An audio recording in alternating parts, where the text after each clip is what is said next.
Rape हुआ था मेरा आज से 3 साल पहले। किसने किया था?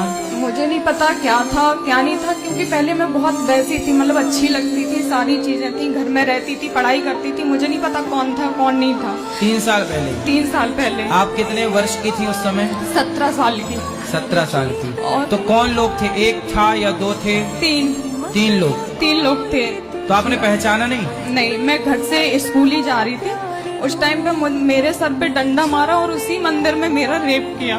डंडा मारा तब आप बेहोश हो गई? वो हो गई, मेरा पूरा सिर फट गया था पीछे से, तो मैं बेहोश हो गई। और मेरे घर वालों ने मुझसे ये कहा कि तू किसी और के साथ भाग गई थी, और उस चीज का दर्द मैं आज भी झेलती आ रही हूँ। नाबालिग में मेरी शादी कर दी गई उसी 17 साल में। शादी हो गई आपकी? हाँ, एक ऐसे लड़के के साथ जो कि मैं 17 साल की और वो 31 साल का था। तो अब कहाँ है वो जिससे शादी हुई थी? मुझे नहीं पता कहाँ है वो भी, उसको ये चीज पता चली। साल भर बहुत मारपीट, इतनी मारपीट के मुझे खाना भी 2 दिन की बात ही तो देता आपके था। पिता ने आपका सपोर्ट नहीं किया? नहीं किया, उनको लगता था कि मैं किसी के साथ भागी हूँ। आपने पुलिस कंप्लेंट नहीं की उन लड़कों की? नहीं की, क्योंकि जब मैं अपने घर वालों को मिली तो उन्होंने 6 महीना मुझे कमरे में बंद कर दिया, ना खाना ना पीना कुछ नहीं देते थे। 6 महीने में एक कमरे से निकली नहीं, मैं बिल्कुल पागल हो गई। तो जब आपका सिर फटा तो इलाज कराने हॉस्पिटल नहीं ले गए? नहीं ले गए, गांव में से एक डॉक्टर को पकड़ के उससे पट्टी करवा दी। तो आप कहाँ रह रही हो? वही बता रही हूँ आपको। फिर ऐसा हुआ कि मैं ग्वालियर आई, ग्वालियर आके मैंने ग्राफिक, एडिटिंग, सारी कैमरा चलाना, सारी चीजें सीखी खुद से।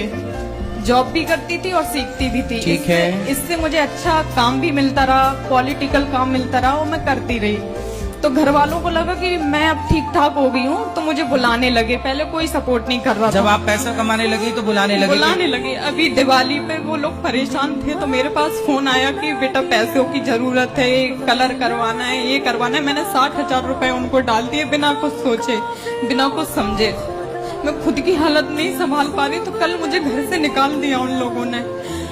अच्छा। ये कहकर के मेरी बदनामी हो रही है। जब मैं पैसा देती थी तब घर पे बुलाते थे, तब बदनामी नहीं होती थी। माँ बाप बड़े स्वार्थी हैं भाई। देखो यही है, बाप भलो न भैया, सबसे बड़ो रुपया।